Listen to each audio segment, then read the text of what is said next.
ジョルノ・ジョバーナには夢がある。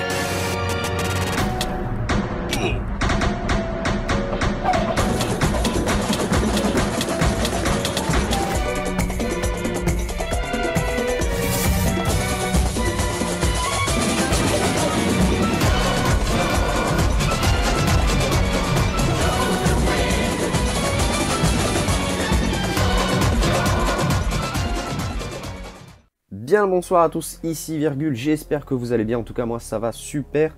Et après une petite semaine de pause finalement, hein, peut-être qu'il y en a qui se sont demandé où est passée la vidéo, ben, il n'y en avait pas, je suis désolé. Tout simplement, la raison elle est très bonne, c'est parce que je n'avais pas grand chose de dire d'intéressant sur une lecture ou non, j'avais pas l'inspi. Et je préfère pas me forcer à faire une vidéo où je parle d'un truc, voilà, où j'ai pas vraiment de choses à dire, ou voilà, et puis voilà, tout simplement, on fait pas de vues ici, on fait pas de vues, on n'a pas envie d'en faire. Je veux dire, moi, si j'avais envie de faire des vues, je ferais ma petite réaction One Piece toutes les semaines. D'ailleurs, lisez One Piece, hein, c'est formidable. Mais non, on va pas faire ça ici. Il y en a déjà qui le font très bien à ma place sur YouTube. Non, je préfère parler de pépites que personne ne lit, comme ça au moins, ou pas, hein, des trucs de merde que personne ne lit, parce qu'il y a aussi des choses intéressantes à lire dans des choses qui ne le sont pas.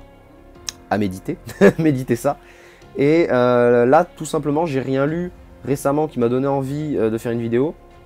Et aussi, là, je suis en train de me relire tout. Alors, ils sont là, donc vous les voyez pas très bien.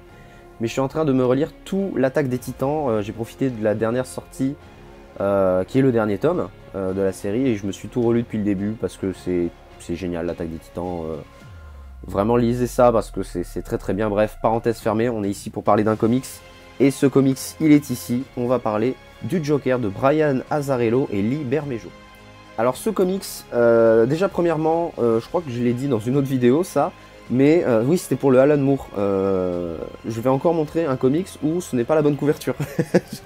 Le Alan Moore c'était parce que c'était une exclue pour la campagne Ulule, mais celui-là, ne le cherchez pas, vous pouvez le trouver, mais par pitié ne le cherchez pas, ou à moins que, je sais pas, vous êtes riche, parce que les spéculateurs s'en sont emparés. Et alors pour la petite histoire, il fait partie, c'est une histoire alternative qui fait partie du Black Label. Le Black Label, c'est tout simplement une ligne éditoriale chez DC qui est un peu un fourre-tout et surtout comment dire, l'héritier, voilà, hein, on va essayer de parler un minimum français, l'héritier de Vertigo, qui est les meilleures histoires sont chez Vertigo, on en parlera peut-être un de ces quatre. Mais en tout cas voilà, le Black Label est là pour un petit peu succéder au label Vertigo, qui est en gros le label, pas 18+, mais le label adulte on va dire chez DC. Il y a déjà eu des histoires comme Batman Damned, Arline, dont j'ai déjà parlé d'ailleurs, une petite fiche peut-être, on ne sait pas. Ce comics, alors déjà c'est bizarre parce que c'est rare les comics du Black Label qui sont sous ce format. D'habitude ils ont un format un peu plus carré, bon, j'en ai pas sous la main là mais... croyez-moi sur parole. Mais ce comics, n'allez pas le chercher sous cette couverture, vous pouvez le trouver. Mais là, vous allez voir ici, je ne sais pas si c'est bien marqué, mais il y a marqué gratuit, ne peut être vendu. Et c'était tout simplement pour l'opération du Black Label de l'année dernière, il me semble, où on achetait deux comics estampillés Black Label et on repartait avec ce comics gratuit. Évidemment, que ce soit pour les Batman Day ou ce genre d'opération, vous vous en doutez, les spéculateurs en ce moment, que ce soit comics ou manga, je trouve c'est un fléau, c'est une folie. Donc ce comics existe dans une autre couverture, couverture que je vais afficher maintenant. Voilà, si vous cherchez ce comics, cherchez-le dans cette couverture. Et donc celui-ci, je crois que je l'ai vu dans les premiers jours de sa sortie à 80 € sur eBay.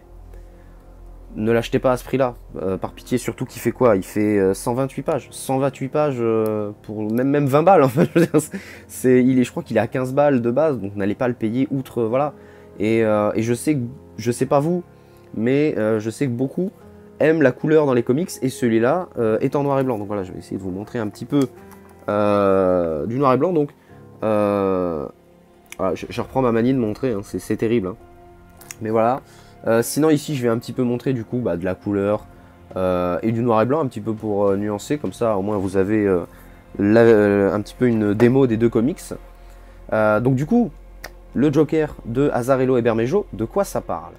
Ce comics Joker va nous raconter l'histoire de Johnny Frost, qui est un homme de main d'un gang, et pas n'importe quel gang à Gotham. il est l'homme de main du Joker. Et ça, c'est quand même une réussite en soi, hein, je veux dire, pas n'importe qui peut être à ce point street cred qu'être l'homme de main du Joker. Et il aura une mission. Cette mission, elle est simple, c'est d'aller rechercher le Joker à l'asile d'Arkham. Alors là, vous allez vous dire, oui, il va le rechercher, il va y avoir une évasion et tout, quelque chose. Pas du tout. Le Joker, pour on ne sait quelle raison, a réussi à se faire déclarer saint d'esprit au sein de l'asile d'Arkham. Bon, voilà, là c'est à ce moment-là que l'univers alternatif prend tout son sens, parce que je pense que, hein, on sait tous que dans l'univers principal, c'est pas possible. Personne à Gotham ne pourrait dire que le Joker est saint d'esprit. Mais là, pour le coup, il a réussi, et c'est un postulat de base qui est, je trouve, très intéressant. Parce que déjà, on voit un petit peu toute l'aura qui est autour du Joker via les yeux de Johnny. Et ça, c'est très très bien. On voit l'histoire via ses yeux à lui. On est dans ses pensées. Et déjà, rien que pour ça, je pense que le comics vaut le coup. Parce que pour tous ceux qui aiment le Joker, on a une vision totalement différente. On n'est pas dans l'esprit du Joker, on est avec quelqu'un qui le regarde, qui est spectateur à ce que fait le Joker. Et ça, c'est très cool. Et là où justement, on pourrait s'attendre, à ce que quelqu'un regarde le Joker faire le Joker. Eh bien pas du tout, parce qu'on va avoir un Joker assez différent dans cette histoire. Pour ceux qui connaissent, on se rapproche un peu plus de l'univers Daredevil, je trouve, avec, pour ceux qui ont vu la série Netflix sans doute, tout ce qui concerne le Caïd, ou le Kingpin, qui est un chef de gang, mais le leader en fait dans sa ville. Et on a un peu un parallèle ici avec le Joker, vous avez vu comment j'essaye toujours de rapprocher les trucs à Daredevil. Voilà, ça c'est mon petit super pouvoir à moi. Et ce comics va aussi nous montrer beaucoup de personnages de l'univers de Batman, tous les personnages un petit peu vivants à Gotham, beaucoup de criminels, et c'est très intéressant. On va voir notamment le Sphinx, Killer Croc, Harvey Dent, etc. Et c'est vraiment très bien parce que on a toujours l'habitude de les voir contre Batman, forcément. Parce que quand on achète un comics d'ici, la plupart du temps c'est du Batman. Voilà, même s'il n'y a pas que ça, achetez autre chose que du Batman chez DC, s'il vous plaît. Et on les voit souvent se battre, mais là c'est très intéressant de les voir dans la vie de tous les jours. Parce qu'on voit certes le Joker un petit peu sortir et reprendre un petit peu son emprise qu'il avait sur la ville, mais on voit aussi tous les autres. Par exemple, une simple question, qu'est-ce que fait Killer Croc quand il n'est pas à se battre contre Batman? Eh bien on a un petit peu un aperçu dans ce comics. Et c'est ça qui est très très bien, et c'est ça que j'ai beaucoup aimé. Et moi je pense que rien que pour ça, pour des fans du Joker ou de Batman, le comics vaut le coup d'œil. Et vraiment de les voir comme ça, surtout le Joker qui, comme je l'ai dit, n'a pas cette aura de Joker habituel. On le voit plus calme, plus posé, presque un homme de main, presque un homme d'affaires, vous voyez, presque. Comme s'il gérait une entreprise, on va dire. On voit vraiment qu'il a cette aura de leader. Et on va le voir du coup sur certains personnages qui auront pris une certaine confiance, on va dire, au vu de l'internement du Joker. Et ils vont espérer avoir plus d'emprise, alors que non, quand le Joker arrive, il a cette prestance, il a ce charisme qui va faire que des personnages assez imposants, aussi bien physiquement que psychologiquement, vont des fois être en dessous du Joker. Et c'est ça qui est impressionnant à voir, c'est que le Joker, au-delà du personnage contre Batman, c'est aussi sympathique de voir quelle aura il a sur toute la ville, parce qu'on sait du coup ce que pense Batman du Joker, on le sait, on a quand même lu assez de comics, mais là on voit que ce soit les citoyens, les criminels, ou les chefs de criminels, on voit ce qu'ils pensent du Joker, comment ils le voient. Est-ce qu'ils le voient comme un simple fou? Est-ce qu'ils le voient comme un homme d'affaires, un leader? Est-ce qu'ils le voient comme... Voilà, il y a plein de possibilités, et c'est ça qui est très intéressant. Donc vraiment, moi, rien que pour ça, ce comics, il vaut le coup d'œil pour tous les fans de Batman et du Joker, très clairement.